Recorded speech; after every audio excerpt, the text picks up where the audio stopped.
முகமது கையூப் அவர்கள் ஜெல்பேடு சீட்டு போடுவதற்காக அல்லமீன் லைனிங் ஒர்க்ஸிற்கு வந்திருந்தார்கள்.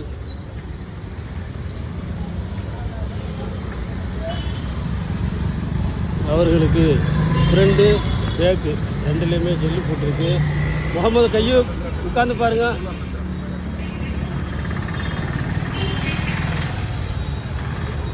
எப்படி இருக்கு? நல்லா இருக்கா? உட்காரத்துக்கு நல்ல கம்ஃபர்டபுளாக இருக்கா? கம்ஃபர்டபுள். சரி, ஓகே.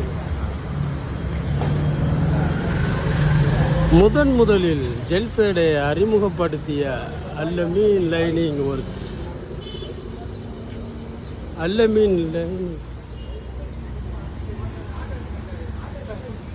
அல்லமீன் லைனிங்கில் கிடைக்கும் ஜெல் போன்று வேறு எங்கும் கிடைப்பதில்லை. சொந்த தயாரிப்பாக அல்லமீன் லைனிங்கில் ஜெல் தயாரித்து போட்டு கொண்டிருக்கிறோம். ஆகவே அல்லமீன் லைனிங் ஒர்க்ஸிற்கு வருக என வரவேற்கிறோம்.